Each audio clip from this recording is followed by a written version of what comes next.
Hello friends, ये है राजस्थान से संबंधित बेहतरीन 50 प्रश्न जो आपके एग्जाम की दृष्टि से बहुत ही महत्वपूर्ण होने वाले हैं। तो चलिए शुरू करते हैं आज का पहला प्रश्न। आज का पहला प्रश्न है, राजस्थान कृषि विश्वविद्यालय जिसकी स्थापना 1987 में हुई थी, तो वह किस स्थान पर स्थित है? तो ये राजस्थान कृषि विश्वविद्यालय बीकानेर में स्थित है। इसका जवाब ऑप्शन नंबर 2 हो जाएगा।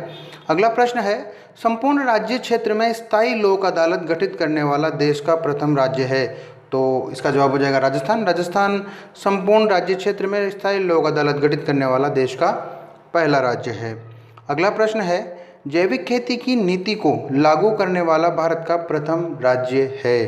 तो इसका जवाब भी राजस्थान ही हो जाएगा। भारत का प्रथम राज्य है जैविक खेती के लिए नीति लागू करने वाला।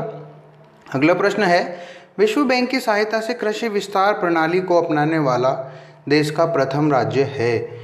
तो इसका जवाब भी राजस्थान हो जाएगा। राजस्थान पहला राज्य है देश में। अगला प्रश्न है, महात्मा गांधी के 5वें पुत्र के नाम से किसे जाना जाता है? तो जमनालाल बजाज को महात्मा गांधी के 5वें पुत्र के नाम से जाना जाता है। अगला प्रश्न है, पर्यटन क्षमता का विपणन करने हेतु पाटा यानी PATA स्वर्ण पुरस्कार प्राप्त करने वाला देश का प्रथम राज्य है। तो वो हो जाएगा राजस्थान। राजस्थान पूरे देश में पाटा का स्वर्ण पुरस्कार प्राप्त करने वाला देश का पहला राज्य है। अगला प्रश्न है, धनिया, जीरा, मेथी एवं मेहंदी के उत्पादन में भारत का अग्रणी राज्य है। तो इन सभी फसलों के उत्पादन में या मसालों के उत्पादन में, मेहंदी के उत्पादन में भारत का अग्रणी राज्य यानी प्रथम स्थान वाला राज्य राजस्थान है।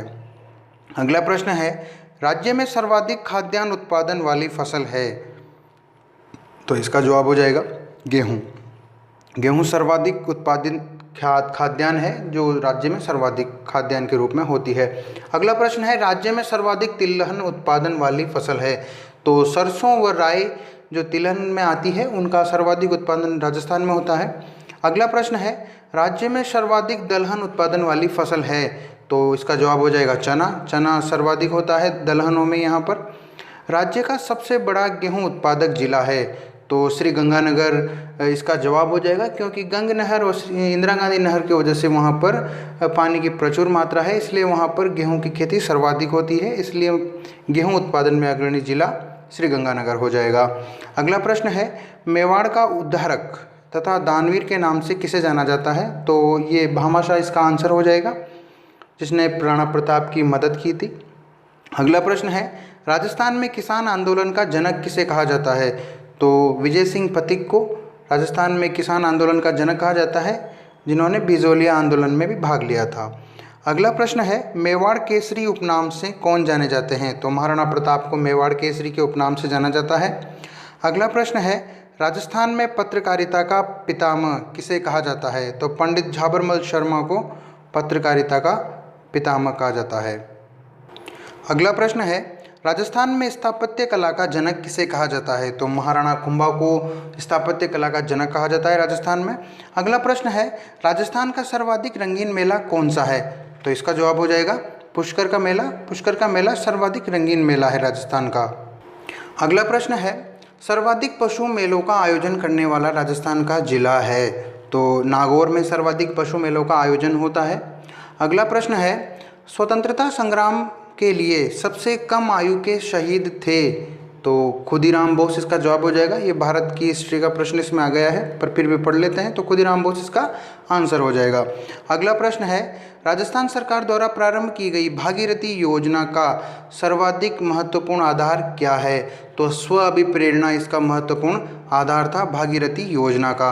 अगला प्रश्न है, राजस्थान सरकार ने राजस्थान के किस क्षेत्र के लिए 10 जिलों में गोपाल योजना को लागू किया है? तो ये राजस्थान के दक्षिण पूर्वी हिस्से में जो 10 ज़िले हैं उनमें गोपाल योजना को लागू किया है। अगला प्रश्न है, पशु पक्षियों को जिस चित्रकला में विशेष स्थान मिला है वह चित्रशैली कौन सी है? तो इसका जवाब हो जाएगा बूंदी शैली। बूंदी शैली में पशु पक्षियों को विशेष स्थान दिया गया है। अगला प्रश्न है, सर्वाधिक मात्रा में शुष्क तीव्रता वाले जिले कौन से हैं? तो यहाँ ऑप्शनों में जो दिए हुए हैं जिले, उनके अनुसार जैसलमेर और बाड़मेर शुष्क कृषि तीव्रता वाले सर्वाधिक है, यहाँ पर ये जिले हैं। अगला प्रश्न है, सहकारी तंत्र में संचालित शक्कर का कारखाना स्थित है? तो ये केशवरायपाटन बूंदी में स्थित है, पर ये याद रखना है वर्तमान में ये बंद है, लॉकडाउन की वजह से नहीं, ये पहले से भी बंद है, उसके पहले से ही बंद है, यानी कि पूर्णतः क्लोज हो चुका है, पर ये सहकारी तंत्र में संचालित था। अगला प्रश्न है, मंडन द्वारा रचित वास्तुकला के जिस ग्रंथ में मूर्तिकला की जानकारी मिलती है वह कौन सा है? तो वह ग्रंथ हो जाएगा रूपमंडन, इसका आंसर है। अगला प्रश्न है, सास बहू का मंदिर कहाँ स्थित है? तो ये नागदा में स्थित है, और नागदा उदयपुर में स्थित है। अगला प्रश्न है, भारत में उपलब्ध निम्नलिखित परिस्थितियों में से राजस्थान में सर्वाधिक रूप से उपलब्ध है? तो राजस्थान में वर्षा में बहुत अधिक विषमता वाली भौगोलिक परिस्थितियां उपलब्ध है यहाँ पर। अगला प्रश्न है, राजस्थान के वे जिले जो अंतर्राष्ट्रीय सीमा पर अवस्थित हैं? तो इसका जवाब हो जाएगा श्रीगंगानगर, जैसलमेर, बाड़मेर। इनके अलावा एक छोटा जिला भी है, यानी कि बीकानेर। बीकानेर, ये 4 जिले अंतर्राष्ट्रीय सीमा द्वारा पाकिस्तान से स्पर्श करते हैं। अगला प्रश्न है, मेवाड़ में रागमाला, रसिक प्रिया, गीत गोविंद जैसे विषयों पर लघु चित्रशैली किस शासक के काल में चरम सीमा पर पहुंच गई थी? तो ये महाराणा अमर सिंह प्रथम के काल में पहुंच गई थी अपनी चरम सीमा पर, जिनका काल 1597 से 1620 के मध्य था। और याद रखें, मेवाड़ चित्रशैली का स्वर्ण काल भी अमर सिंह के काल को ही कहा जाता है। अगला प्रश्न है, राजस्थान का ग्रामीण बिश्नोई संप्रदाय किस लोक देवता का अनुयायी है? तो वह जाम्बोजी का अनुयायी है, जो पर्यावरण संरक्षण के लिए फेमस है। अगला प्रश्न है, राजस्थान की प्रसिद्ध ब्लू पोट्री की दस्तकारी का उद्भव कहाँ हुआ है? तो राजस्थान की ब्लू पोट्री का उद्भव फारसिया से माना जाता है, फिर उसके बाद ये मुगल दरबार में आए, और फिर उसके बाद ये राजस्थान में जयपुर से इसका प्रवेश होता है। अगला प्रश्न है, राजस्थान का कौन सा शहर बैल बूटों की छपाई की पारंपरिक कला के लिए जाना जाता है? तो इसका जवाब हो जाएगा सांगानेर। सांगानेर बैल बूटों की छपाई के लिए जाना जाता है, बंदेज वगैरह आदि कलाओं के लिए जाना जाता है। अगला प्रश्न है, राजस्थान के किस नगर के संबंध में कहा जाता है कि यहाँ केवल पत्थर की टांगें ही आपको पहुँचा सकती है? तो ये हो जाएगा जैसलमेर के बारे में ये कहा जाता है कि जैसलमेर को राजस्थान का अंडमान निकोबार भी कहते हैं, क्योंकि ये रेगिस्तानी क्षेत्र के बीचों बीच स्थित है, जहाँ जाना दुर्गम है, परंतु भी वर्तमान में तो परिवहन के साधन है जिससे पहुँचा जा सकता है।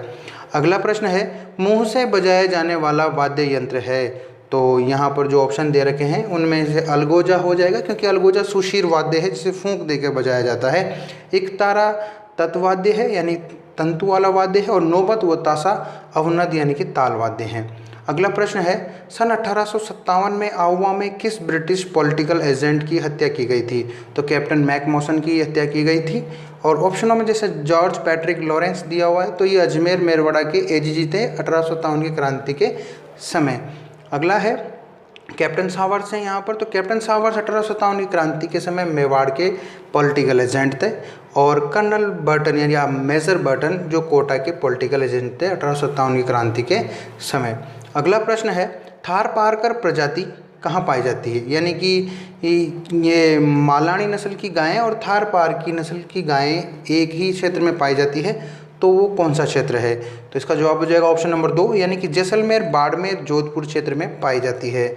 ऑप्शन में दिए हुए जैसे कि अलवर, भरतपुर क्षेत्र में मेवाती व खाटी नस्ल की गायें पाई जाती है, हाड़ौती में मालवी नस्ल की गायें पाई जाती है, और सीकर और झुंझुनू क्षेत्र में हरियाणवी नस्ल की गायें पाई जाती है। अगला प्रश्न है, राजस्थान की कुबड़ पट्टी कहाँ है? तो ये नागौर और अजमेर में विस्तारित है, और इसे कुबड़ पट्टी इसलिए कहा जाता है क्योंकि यहाँ के पानी में फ्लोराइड की सर्वाधिक अधिकता रहती है, इस वजह से शारीरिक विकृति आने की वजह से इसे राजस्थान की कुबड़ पट्टी कहा जाता है। अगला प्रश्न है, बारडोली के मंदिर किस शैली में बने हुए हैं या किस शैली से संबंधित हैं? तो इसका जवाब हो जाएगा ए और डी दोनों, यानी कि 1 और 4 दोनों, यानी कि नागर और पंचायतन दोनों शैलियों में ये निर्मित है। अगला प्रश्न है, जयसिंह सूरी किस ग्रंथ के लेखक थे या किसके लेखक थे? तो वे थे हमीर मदमर्दन के लेखक थे। अब ऑप्शन में कुछ और दिए हुए हैं, तो हमीर हट के लेखक चंद्रशेखर हैं, हमीर महाकाव्य के लेखक नयन चंद्र सूरी हैं, और हमीर रासो 2 बुक्स हैं या 2 ग्रंथ हैं जिनके लेखक जोधराज व सारंगधर थे। अगला प्रश्न है, झामटिया पात्र लोक भाषा में कविता बोलता है और खटखड़िया उसको दोहराता है और बीच बीच में जोकर का काम करता है। तो पात्र झामटिया और खटखड़िया किससे संबंधित है? तो ये गौरी नृत्य से संबंधित है, यानी गौरी नृत्य इसका आंसर हो जाएगा। अगला प्रश्न है, तागड़ी या तगड़ी पहनी जाती है, तो ये कमर में पहनी जाती है। अगला प्रश्न है, अंग्रेजों से संधि करने वाला राजस्थान का प्रथम राज्य था, तो यहाँ पर ऑप्शनों के अनुसार जयपुर इसका जवाब हो जाएगा, क्योंकि जयपुर ने 2 अप्रैल 1818 में महाराजा जगत सिंह के टाइम पर अंग्रेज़ों से संधि की थी। और ये याद रखें कि जयपुर ने इससे पूर्व 12 दिसंबर 1803 को भी सवाई प्रताप सिंह के समय संधि की थी, पर वो ज़्यादा समय तक टिक नहीं पाई थी। कोटा की बात करें तो कोटा ने 26 दिसंबर 1817 को उम्मेद सिंह के टाइम पर संधि की थी अंग्रेज़ों से, और जोधपुर राज्य ने 6 जनवरी 1818 को मान सिंह के समय संधि की थी, और उदयपुर में 13 जनवरी 1818 को ठाकुर अजीत सिंह व मेटकाप के बीच संधि हुई थी। अगला प्रश्न है, गढ़बिटली दुर्ग है, तो ये तारागढ़ अजमेर दुर्ग को गढ़बिटली दुर्ग कहा जाता है। अगला प्रश्न है, बागड़ प्रदेश के गांधी के नाम से विख्यात स्वतंत्रता सेनानी हैं, तो इसका जवाब हो जाएगा भोगीलाल पांड्या को बागड़ प्रदेश के गांधी कहा जाता है। अगला प्रश्न है, राजस्थान में राजपूताना महिला अर्बन सहकारी बैंक ने जिस शहर व तिथि से कार्य आरंभ किया है वो कौन सी है, तो इसने जयपुर शहर में आरंभ किया है और ये 30 अगस्त 1995 से आरंभ हुआ है। अगला प्रश्न है, छोटी तीज का त्यौहार हिंदू पंचांग के अनुसार किस माह में मनाया जाता है, तो ये श्रावण मास में मनाया जाता है, और ये श्रावण शुक्ल तृतीया को मनाई जाती है छोटी तीज, और इसी से त्योहारों का आरंभ माना जाता है। अगला प्रश्न है, बीकानेर के राठौड़ारी ख्यात के लेखक हैं, तो दयाल दास ने बीकानेर के राठौड़ों की ख्यात की रचना की थी, ये तो दयाल दास इसका आंसर हो जाएगा। अगला प्रश्न है, अजरक प्रिंट का संबंध है, तो इसका जवाब हो जाएगा बालोतरा। बालोतरा बाड़मेर में ही है, पर अगर बालोतरा और बाड़मेर दोनों ऑप्शन में दिए हों तो इस टाइम पर आपको बालोतरा ही सही आंसर लगाना है। और अजरक प्रिंट में नीले और लाल रंग का सर्वाधिक प्रयोग होता है, बल्कि नीले और लाल रंग का ही प्रयोग किया जाता है। अगला प्रश्न है, जब पुष्कर की पहाड़ियों में भारी वर्षा होती है तो बाढ़ कहाँ आती है, तो जब पुष्कर में वर्षा होती है तो लूनी नदी का पानी बालोतरा में जाकर, बालोतरा जो बाड़मेर में स्थित है वहाँ जाकर बाढ़ की समस्या को उत्पन्न करता है, तो बाढ़ कहाँ आती है, बालोतरा में। अगला आज का अंतिम प्रश्न है, महागुज्जर शैली, ठीक है, यानी महामारू गुज्जर शैली का निर्मित मंदिर है, तो इसका जवाब हो जाएगा सास बहू का मंदिर, जो नागदा में स्थित है, वो इस शैली में निर्मित है। और यहाँ पर भी ये याद रखना है कि बड़ा जो यहाँ 2 मंदिर हैं, एक तो सास का मंदिर जो बड़ा मंदिर है और बहू का मंदिर जो छोटा मंदिर है, तो बड़ा मंदिर तो महागुजर शैली में निर्मित है और छोटा मंदिर पंचायतन शैली में निर्मित है। ठीक है, वीडियो आपको कैसा लगा? अच्छा लगा लाइक करें, शेयर करें, चैनल को सब्सक्राइब करें, और सभी प्रश्नों का PDF लिंक डिस्क्रिप्शन में दिया हुआ है, तो आप वहाँ जाकर उसे डाउनलोड कर सकते हैं। धन्यवाद।